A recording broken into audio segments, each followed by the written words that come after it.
Our lives are basically an act of retention. We are everything that has ever happened to us, every experience that has left something in us. We are everything that has ever left anything to remain.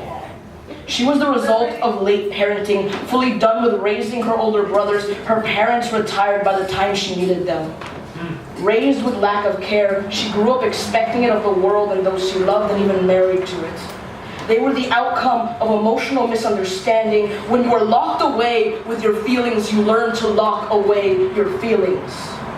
I've heard it said that she fought parental intimacy, guarded her mom from intruders who may have wanted to touch her, ignoring the fact that they also might have wanted to love her. I heard she's still fighting. He took in way too much, and that's the only way I can describe him: too much. Everyone is a continuous act of retention, things we won't let fade. We mask the markings that others have left us with coats of paint, hoping that this distracts from the reality that it is still there. It could easily scratch the surface to reveal what someone had maliciously left there. We don't let go of what we cover up. In fact, it only makes things harder because now we have something holding this blemish in place. Not allowing it to leave. He never allowed me to leave my ball and chain.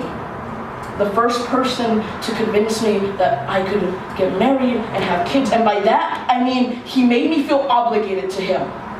How toxic it is now to remember how happy and proud he was to see me surrender and say I have his kids. I'm not the family type, especially not at age 15. So why is it that he found it so important to cry and snivel and stare at me until I changed?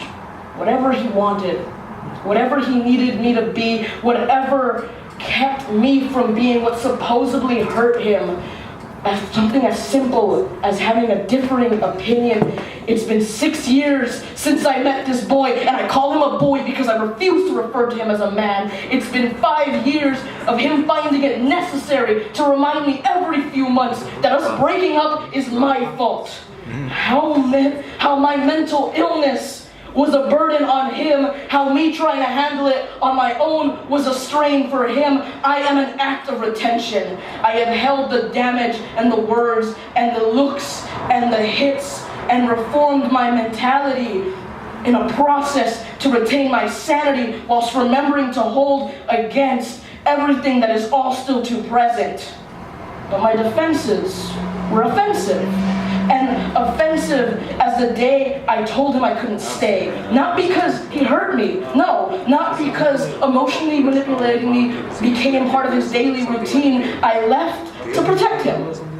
I left because he taught me that I was his biggest burden, that I was his biggest fear, which ultimately means my independence was scary and something that I wished I had retained. I walked away so he would only have to retain so much of the demons that were attached to me, and now my retention is built on I am not worth it, I am too much trouble, I'm a burden.